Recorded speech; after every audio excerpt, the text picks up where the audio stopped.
ಆತ್ಮೀಯ H16 news ಅರ್ಥಾತ್ ಸೀತಾರಾಮ್ ನ್ಯೂಸದ ವೀಕ್ಷಕರೇ, ನಾನು ನಿಮ್ಮವ ಎಂ ಆಯುಧ ಮಲ್ಲಪ್ಪ ಜೊತೆ ಅವರು. ತಾವು ಈಗ ಸುದ್ದಿಗಳ ಲೋಕಕ್ಕೆ ಎಂಟ್ರಿ ಹೊಡಿತಾ ಇದ್ದೀರಿ. ಈ ಸುದ್ದಿಗಳನ್ನು ಪ್ರತಿಯೊಂದು ನೋಡೋ ಜೊತೆಗೆ ನಿಮ್ಮ ಅಭಿಪ್ರಾಯಗಳನ್ನು ಹಚ್ತಾ ಇರ್ರಿ. ಯಾಕಂದರೆ ಈ ಸುದ್ದಿಗಳು ನಿಮಗಾಗಿ, ನಿಮ್ಮ ಬದುಕಿಗಾಗಿ, ನಿಮ್ಮ ವೈಚಾರಿಕೆಗಾಗಿ, ನಿಮ್ಮ ತಿಳುವಳಿಕೆಗಾಗಿ ನಿಮಗೂ ಗೊತ್ತು. ಜೊತೆಗೆ ನಮಗೂ ನಿಮ್ಮೊಂದಿಗೆ ಇದೊಂದು ಮಾತಾಡುವಂಥ ಜೊತೆಗೆ ಸುದ್ದಿಗಳನ್ನು ಬಿಡುವಂಥ ಕೆಲಸ. ಈ ಕೆಲಸದಲ್ಲಿ ನಾವು ನಿಮ್ಮೊಂದಿಗಿದ್ದೀವಿ ಅಂತ ಹೇಳ್ತಾ ನೋಡ್ತಾ ಇರಿ ಸುದ್ದಿಗಳನ್ನು.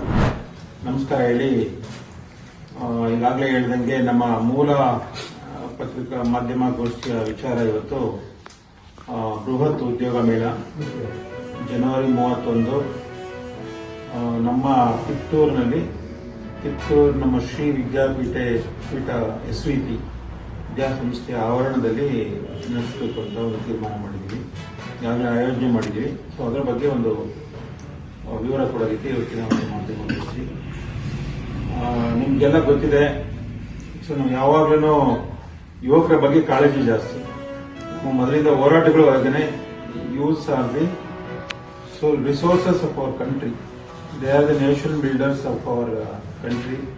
ಅವ್ರನ್ನ ನಾವು ಹೆಂಗೆ ಯುಟಿಲೈಸ್ ಮಾಡ್ತೀವಿ, ಆ ರಿಸೋರ್ಸ್ನ ಹೆಂಗೆ ಯೂಸ್ ಮಾಡ್ಕೊಳ್ತೀವಿ, ಅವ್ರನ್ನ ಯಾವ ಮಟ್ಟಕ್ಕೆ ಬೆಳೆಸ್ತೀವಿ, ಸೊ ಅದ್ರ ಮೇಲೆ ಅವರ ಇನೋವೇಷನ್ಸ್ ಇರ್ಬೋದು, ಅವರ ಇಂಟೆಲೆಕ್ಚುಯಲ್ಸ್ ಇರ್ಬೋದು, ಅವರ ಒಂದು ಟ್ಯಾಲೆಂಟ್ ಅನ್ನು ನಾವು ಹೆಂಗೆ ಉಪಯೋಗ ಮಾಡ್ಕೊಂಡು ದೇಶದ ಆರ್ಥಿಕ ಅಭಿವೃದ್ಧಿಗೆ, ದೇಶದ ಸದೃಢ ಬೆಳವಣಿಗೆಗೆ, ದೇಶದ ಮುನ್ನಡೆಗೆ ನಾವೆಲ್ಲರೂ ಬೆಳಕು ಚೆಲ್ಲಬೇಕಾಗುತ್ತೆ. ಸೊ ಹಾಗಾಗಿ ಅವರೇ ಇವತ್ತು, ಯಾಕೆಂದ್ರೆ ನಮ್ಮ ದೇಶದಲ್ಲಿ ಇವತ್ತು ಯಾವುದೇ ಪ್ರಪಂಚದಲ್ಲಿ ಯಾವ ದೇಶಕ್ಕೆ ಹೋಲಿಕೆ ಮಾಡಿದ್ರು ಇವತ್ತು ಹೈಯೆಸ್ಟ್ 19 ವರ್ಷದಿಂದ 40 ವರ್ಷ ತನಕ ಏನಿದೆ ಆ ಒಂದು ಏಜ್ ಇದೆಯಲ್ಲ, ಅದ ಯೂತ್ಸ್ ಏಜ್ ಅಂತ ಕನ್ಸಿಡರ್ ಮಾಡ್ತೀವಲ್ಲ, the highest in the world. So ಹಾಗಾಗಿ ಇವತ್ತು ಯಾವುದೇ ದೇಶಕ್ಕೆ ಹೋದ್ರು ನಮ್ಮ ದೇಶರು ಯುವಕರು ಪ್ರತಿನಿಧಿಸ್ತಾರೆ. ಇವತ್ತು ದೇ ಆರ್ ದಿ ರಿಸೋರ್ಸ್ ಆಗಿದ್ದಾರೆ. ಅಮೆರಿಕದಲ್ಲಿ ಇವತ್ತು ಅವ್ರು ಏನಕ್ಕೆ ಇವತ್ತು ಇನ್ಸೆಂಟಿವ್ ಕೊಡ್ತಾ ಇದ್ದಾರೆ, ನೀವು ಹೊರಗಡೆ ಹೋದ್ರೆ ನಾವು ನಿಮ್ಗೆ ದುಡ್ಡು ಕೊಡ್ತೀವಿ, H1B ವೀಸಾ ಕ್ಯಾನ್ಸಲ್ ಮಾಡಿ ನಿಮ್ಗೆ ಇಷ್ಟು $3 ಲಕ್ಷ ಈ ತರ ಅನೌನ್ಸ್ ಮಾಡ್ತಾ ಇದ್ದಾರೆ ಅಂತಂದ್ರೆ ನಮ್ಮ ದೇಶದ ಯುವಕರ ಕಾಂಪಿಟೇಷನ್, ನಮ್ಮ ದೇಶದ ಯುವಕರ ಶಕ್ತಿ ಅಷ್ಟೊಂದು ತಲೆ ಕೆಡಿಸಿದೆ ಬೇರೆ ದೇಶದಲ್ಲಿ. ಹಾಗಾಗಿ ಇಂಥ ಒಂದು ರಿಸೋರ್ಸ್ ಇರೋ ದೇಶದಲ್ಲಿ ನಾವು ಅವ್ರನ್ನ ಏನಾದರೂ ಸರಿದಾರಿಗೆ ತರಬೇಕು ಅಂತಂದ್ರೆ ನಾವು ಮೊದಲನೇದು ಆದ್ಯತೆಯಾಗಿ ಉದ್ಯೋಗ ಕೊಡಬೇಕು, ಅವರ ಸ್ಕಿಲ್ ನ ಡೆವಲಪ್ಮೆಂಟ್ ಮಾಡಬೇಕು, ಅವ್ರ ಸ್ಕಿಲ್ ಯುಟಿಲೈಸ್ ಮಾಡಬೇಕು. ಸೊ ಅವರ ಸ್ಕಿಲ್ಗೆ ತಕ್ಕಂತೆ ನಮ್ಮ ಈಗಿನ ಡಿಮ್ಯಾಂಡ್ ಏನಿದೆ, ಆಲ್ ಓವರ್ ದ ವರ್ಲ್ಡ್ ಏನ್ ಡಿಮ್ಯಾಂಡ್ ಇದೆ, ವೈಜ್ಞಾನಿಕವಾಗಿ ಮುಂದುವರಿತಾ ಇದ್ದೀವಿ. ಇವತ್ತು ದೇಶ ವೈಜ್ಞಾನಿಕವಾಗಿದೆ. ನಾವು ನಮ್ಮ ಸಂಸ್ಕೃತಿ, ಆಚಾರ ವಿಚಾರಗಳು, ನಮ್ಮ ಮೂಲ ಕನ್ನಡ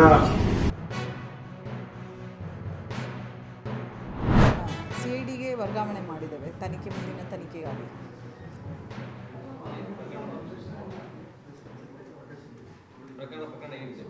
ಅವ್ರದ್ದು ಹಣ ಅಕೌಂಟಿಂದ ಇದಕ್ಕಿದ್ದಂಗೆ ಟ್ರಾನ್ಸ್ಫರ್ ಆಗಿದೆ ಅಂತ ಹೇಳಿ ಚೆಕ್ ಮಾಡಿದ್ರು. ಅದಾದಮೇಲೆ ನಾವು ಚೆಕ್ ಮಾಡಿದಾಗ ಗೊತ್ತಾಗುತ್ತೆ ಯಾರು ಕಂಪ್ಲೇಂಟ್ ಕೊಟ್ಟಿದ್ದಾರೆ ಅವರು ಕೂಡ ಈ ಪ್ರಕರಣದಲ್ಲಿ ಭಾಗಿಯಾಗಿದ್ದಾರೆ ಅಂತ ಹೇಳಿ. ತದನಂತರ ನಾವು ವಿಸ್ತೃತವಾಗಿ ತನಿಖೆ ಮಾಡಿದಾಗ ಅದರಲ್ಲಿ huge amount of money transactions ಆಗಿದೆ. ತುಂಬ ಮಲ್ಟಿಪಲ್ ಅಕೌಂಟ್ಸ್ದು ಇನ್ವಾಲ್ವ್ಮೆಂಟ್ ಇದೆ. ಬೇರೆ ಸ್ಟೇಟ್ಸಲ್ಲಿ ಕೂಡ ಅದು ಎಲ್ಲ ಅದರದ್ದು ಅಕೌಂಟ್ಸು ಬೇರೆದೆಲ್ಲ ಸ್ಪ್ರೆಡ್ ಆಗಿರೋದ್ರಿಂದ ಈಗ CIDಗೆ ಅದನ್ನು ಕೊಟ್ಟಿದ್ದಾರೆ. ಅದರಲ್ಲಿ ಇನ್ನೂ ಅದು ತನಿಖೆ ಹಂತದಲ್ಲಿರೋದ್ರಿಂದ ನಾನು ಪೂರ್ತಿ ಎಲ್ಲವನ್ನು ಇದರಲ್ಲಿ ಹೇಳಲಿಕ್ಕೆ ಆಗೋದಿಲ್ಲ. ಹೌದು, ಈಗ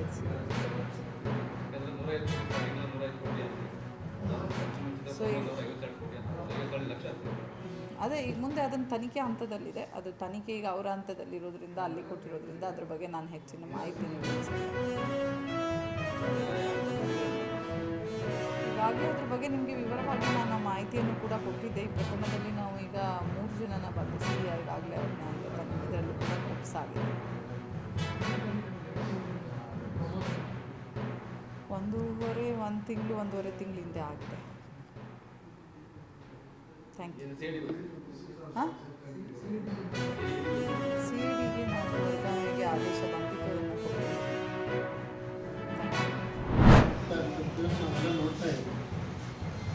ಜಾತಿಯನ್ನು ಮೀರಿದ ಮದುವೆಗಳು, ಪ್ರೀತಿಯಿಂದ ಮುಂತಾಗುವಂಥ ಮದುವೆಗಳು ನಮ್ಮ ಸಂವಿಧಾನದಲ್ಲಿ 18 ವರ್ಷದ ಹೆಣ್ಮಗಳು ಮತ್ತು ನೀಡಿದಂಥ ಅಡಲ್ಟ್ಸ್ ಅಂತ ಅವ್ರ ರೀತಿಯಿಂದ ಒಬ್ಬರೊಬ್ಬರು ಒಪ್ಪಿ ಮದುವೆ ಆಗುವಂಥದ್ದನ್ನು ಒಪ್ಪಿದೆ ನಮ್ಮ ಸಮಾಜ. ಆದರೆ ಇತ್ತೀಚಿನ ದಿನಗಳಲ್ಲಿ ನಾವು ನೋಡುವಂಥ ಭಯಂಕರವಾದ ವಾತಾವರಣ ಅಂದರೆ ಈ ಒಲವಿನ ಮದುವೆಗಳು ಅಥವಾ ಜಾತಿಯನ್ನು ಮೀರಿದ ಮದುವೆಗಳನ್ನು ಎಷ್ಟು ಕ್ರೂರವಾಗಿ ದಂಡಿಸುವಂಥ ಒಂದು ಪ್ರವೃತ್ತಿ ನಮ್ಮ ಮಧ್ಯದಲ್ಲಿ ನಡೀತಾ ಇದೆ. ಇದನ್ನು ನೋಡ್ತಾ ಅಕ್ಷರಸ್ಥರಾದಂತಹ ಅಥವಾ ತಿಳುವಳಿಕೆ ಇರುವಂತಹ ಅಥವಾ ಸಮಾಜವನ್ನು ಆರೋಗ್ಯಕರ ದೃಷ್ಟಿಯಿಂದ ನೋಡುವಂಥ ಜನರು ಸುಮ್ಮನೆ ಇದ್ದು ಬಿಟ್ಟರೆ ಇವರು ಮಾಡ್ತಾ ಇರೋದೆಲ್ಲ ಸರಿ ಅನ್ನುವಂಥ ಭಾವನೆ ಬರುತ್ತೆ.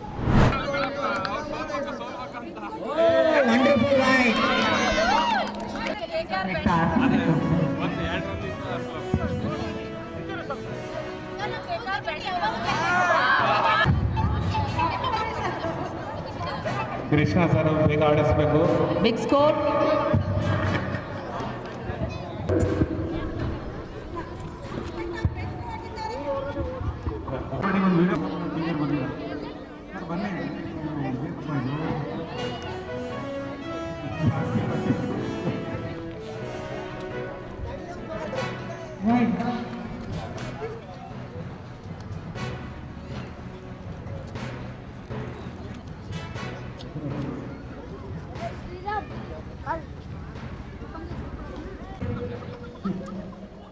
Team name, red t-shirt.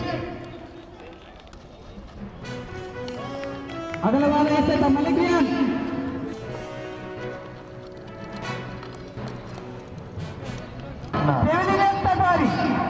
Krishna ಒಂದು 6 ನೋಡಬೇಕಿದೆ ಅದು.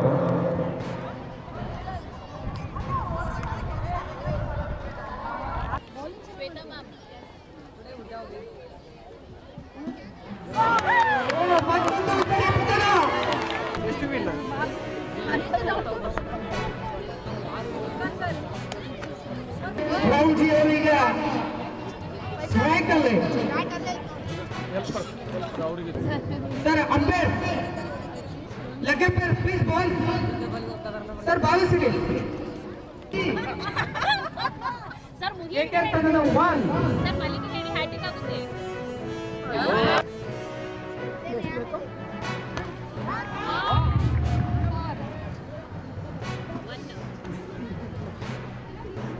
ಸಂದೀಪ್ ಸರ್ ಅಂದರೆ ಲೇಟ್ ಮಾಡಿ ನೋಡ್ತಾರೆ 500 ರೂಪಾಯಿ ಹಾಕ್ತಿದ್ದಾರೆ. ಸರ್ ಲಾಸ್ಟ್ ಓವರ್ ರಾಜ್ಯ ಮಟ್ಟಕ್ಕೆ ಆಯ್ಕೆ ಆಗಿರ್ತಕ್ಕಂಥ ವಿದ್ಯಾರ್ಥಿ ಪ್ರತೀಕ್. Sir last over. ಆದ್ಮೇಲೆ ಎಲ್ಲ ಸುದ್ದಿಗಳನ್ನು ನೋಡಿದ್ರಲ್ಲ, ಏನು ಅನಿಸ್ತು ನಿಮಗೆ? ಇದರಲ್ಲೇ ನಿಮ್ಗೆ ಲೈಕ್ ಆಗಿರ್ಬೋದು, ಡಿಸ್ಲೈಕು ಆಗಿರ್ಬೋದು, ಕಾಮೆಂಟ್ ಬೇಡಪ್ಪ ಅಂತೂ ಅನಿಸಿರ್ಬೋದು, ಕಾಮೆಂಟ್ ಮಾಡಬೇಕಪ್ಪ ಅನಿಸ್ಬೋದು, ಶೇರ್ ಮಾಡಬಾರ್ದಪ್ಪ ಅನಿಸಿರ್ಬೋದು, ಅದು ಮಾಡಬೇಕು ಅನಿಸಿರ್ಬೋದು.